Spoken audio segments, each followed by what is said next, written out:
Obsidian show other studios and press expectations how writing is done. A Blizzard employee speaks out about the company's failings. A publisher refuses to update their games on GOG, and far more in today's roundup. Hey everyone, and welcome back to another episode of The Roundup, our Tuesday and Friday show in which we talk about all the interesting things that have happened in the industry. First up, we've got an update on The Outer Worlds. Obsidian's creative director, Leonard Boyarsky, has said that he doesn't want people to think The Outer Worlds will be a hard, politically challenged game, but instead will be fun. The game's setting is full of megacorporations in space, so there are loads of ways that the game could push a variety of different narratives, but the studio has been, quote, very careful not to, quote, lecture players. And I think this is generally just a good approach to writing, being honest. To make a game like this great, it needs to have characters with ideas and values that match the world that the game is set in, but are still relevant to us as people, as opposed to being full of snarky, real-world equivalences that I think many people seem to lobby for these days. That way, people can experience the world and they can take in things from it themselves. They can judge characters and the actions of those characters for themselves instead of the game just telling them how to think. If a team wants to add subtext to their world, by all means do it. That's what creativity is for. However, current media has a bit of a trend, one supported by politically charged individuals, which is replacing subtext with pretext. Essentially, we see movies and games reduced to headlines and snappy tweets that remove all nuance from the worlds and the characters involved, and it's almost always done in bad faith by people who are serving an agenda. Boyarsky later on says this, which I think sums up a good approach to creating a world. Here's the quote. "So we don't want to set up a straw man or anything and say, look how horrible it is. It's really about looking at all aspects of issues. The last thing we want to do is make a game that people feel is lecturing them."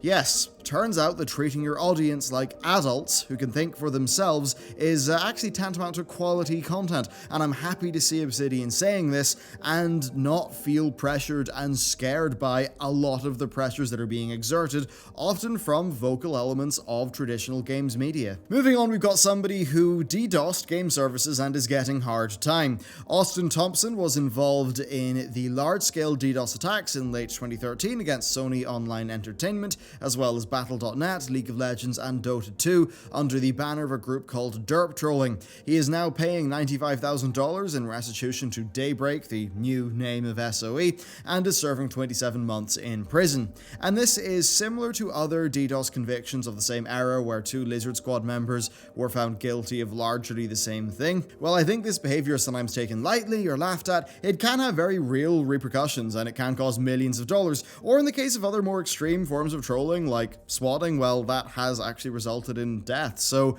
yeah, actions are actually something that are very important that can't be taken lightly. Next, we have an ex-Blizzard employee speaking out about the ills of the company. So, a PC Games N article popped up that covered a VG247 interview, in which Mike Morhaime said that Blizzard was too late to react to the Dota craze because World of Warcraft was in development, and that's why HOTS failed. Now, this article was posted to the HOTS subreddit, and a supposed ex-Blizzard employee commented, called "Hands Off My Bread." They say they worked in marketing on Heroes of the Storm, and that the game failed because Blizzard thought it would have similar success to League of Legends, and they priced the game's cosmetics appropriately. The initial launch monetization was essentially entirely wrong and drove people away, and the 2.0 relaunch of HOTS was focusing on fixing the monetization instead of improving the quality of the game.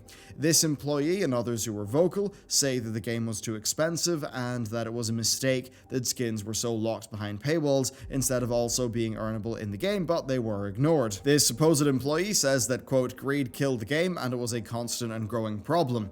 Blizzard is a negative environment to them. They say there is no passion and it's all about money and budget, and that lots of their old colleagues are now abandoning ship because they are just unhappy working there, and that the focus is on money, not quality. And, well, regardless of what this person is saying, I mean, a lot of that's quite apparent with Blizzard. Most of the higher level decisions made by Blizz clearly are following the money. There clearly is more pressure from Activision, and there's clearly more pressure in light of, let's be real, Mike Morhaim's leadership team failing to deliver over the last 5 or 6 years. Now, there is decent work being done by, on the games by their devs, but as an organization, they're doing little but alienating fans with their approach. And this is not new either. So remember that Overwatch was one of the games that popularized loot boxes back in 2016. Before that, in 2014, World of Warcraft had time savers in the form of a very expensive character boost. Now, I don't know if this stuff in the company can be reversed, but I think they need to do some of that reversal sooner rather than later, for the health of the company and for those who actually work for them.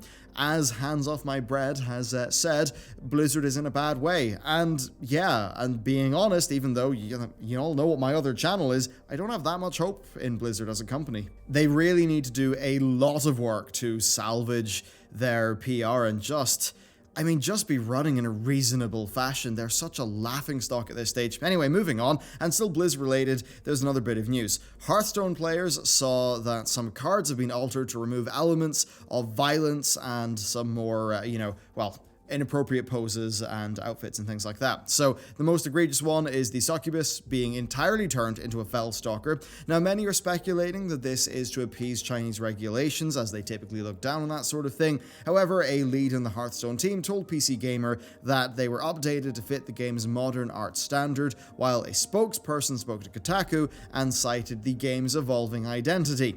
Now, for sure, some of the updated artwork is maybe a little bit better in terms of its quality. It looks like more time went into it, but things like Deadly Shot and Bite, they just look worse. It's less evocative. If it was just art standards, there would not have been such a clear toning down in things like the poses and the blood. I think that it's, fair for a game to change its identity over time, but some of this stuff does feel a little bit disingenuous. It does, to me, reek like changes made to satisfy a ratings board, or worse, an ethics board, so I'm a little bit suspicious. World of Warcraft has major cosmetic changes in China, and the list of games under review in China that circulated at the end of last year included Overwatch, Diablo, and WoW, the latter of which had incorrect values, and other games that had, concerns with blood, gore, and vulgar content. Now, I know that the Chinese market is huge, but is selling the values of this current market is sort of selling out in those? It does make it feel like dirty money to me. Ultimately, it's still their game, it's their art, they can do what they want with it, and some of this does just come off as being a little bit disingenuous to me, being honest. Okay, moving on, a user on r/GOG created a post titled, "Let's Talk About TinyBuild and GOG." Now, in this post, the user explained that TinyBuild published plenty of games, and that 11 of them are on GOG. However, some of them are missing deluxe editions and soundtracks. Now, this does not hold a candle to one of the games, Party Hard. This game on GOG is missing a patch, 2 DLC updates, and a level editor, despite the sequel of that game also being released on GOG. Now, the user said that they reached out to a TinyBuild staff member via Discord and had a conversation about this issue. Now, keep in mind that none of this is an official TinyBuild response, but that it is, of course, a staff member from the company speaking as a staff member to a customer. Basically, they said that TinyBuild don't update their games on GOG because they believe that releasing DRM-free versions of their updated content results in too much piracy of their games. Here's the quote: "We unfortunately would never be able to support a deluxe edition or soundtrack because the second one person purchases it, it's available to upload anywhere on the internet." The staff member says, "Updating games on GOG is very unlikely because games are continuously torrented through DRM-free builds," going on to say that they do appreciate their customers, but that updating GOG versions so they can just go and be stolen is not smart business. Yet they still sell their games on GOG. Quite odd, isn't it? This is, in my view, a bit of a backwards approach to piracy, one that I would not expect from an indie publisher. Piracy is going to be an issue regardless, and TinyBuild's games are... they're available for pirates. there are very few games that are not available through piracy, and those are either, online only games that wouldn't function, or ones where it's just a matter of time, like say De Novo as an example. I think that providing value to your customers is more important than trying to avoid piracy, especially with just a more niche market like with what TinyBuild operate in. Still, I hope they can resolve this issue with GOG, because I'm sure GOG are not happy being in a situation where their storefront is just a worse place to buy these games. DRM free should not be a trade-off. Then up next, we've got some interesting additions to Xbox Game Pass, more just as a follow-up to, of course, the PC story with it. So it, during July, is getting Middle-earth: Shadow of War, My Time at Portia, Undertale, Blazing Chrome, Dead Rising 4, Lego City Undercover, Time Spinner, and Unavowed. Now, the Lego game will be console only, and Time Spinner, Unavowed, and Undertale will be PC only. The other 4 will be available on both. And I think, again, you just see this is really quite excellent value. If this is compared to PS Plus, which offers a few games for PS4 that are only available to claim during that month, then it's a complete no-brainer. There's a variety of games here that's really quite strong, and if this pass is going to be getting an extra 6 to 8 games a month, it very quickly will skyrocket in value. Now, sadly, it seems like the incredible deal they were running where you could get a Game Pass Ultimate for £1, that's now expired, but at a RRP of £8 and I think $4.99 for the beta and PC, and then a bit more for console.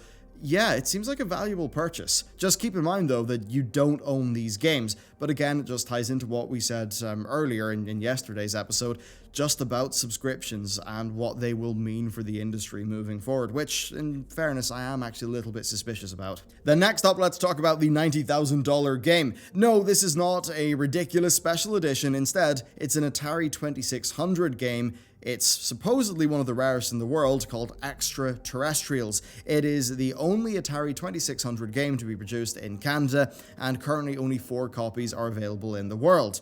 One would imagine that a game so expensive would at least have value as a game, but it was actually hastily created to cash in on the E.T. movie. This game was then also supposedly inspired by the official game of E.T., a game that is pretty much one of the worst games ever made. That's not all, though.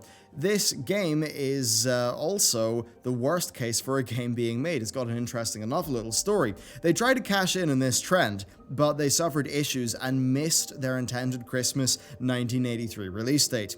1983 was the beginning of the industry crash, so ExtraTerrestrials, thanks to its delay, missed the boat, and they decided against supplying it to distributors. They tried to sell the 100 or so copies that they made locally just to cover their own $15,000 investment. Now, that's just short of $40,000 in today's terms. The game is now being sold on eBay for over twice what it costs to make.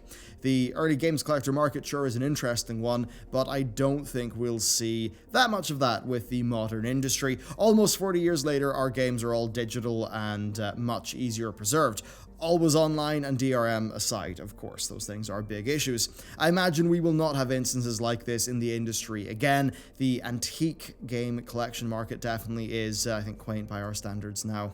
Saying that, we do have examples of artificial scarcity, like when Konami pulled the PT demo from stores and PS4s with it installed are now being sold for $700 to $1,000 in eBay. That was happening shortly afterwards, so hopefully we don't see any more of that stuff happening. Anyway, that'll do us for another episode. I think a very varied one this week. Let me know what you think about the topics covered here, and hopefully we'll be more informed next week. I've still got that flu that I mentioned in the first roundup for this week, so hopefully that goes. But yeah, anyway, thank you very much for watching this show. Let me know what you think down below, and with that, I'll see you next time.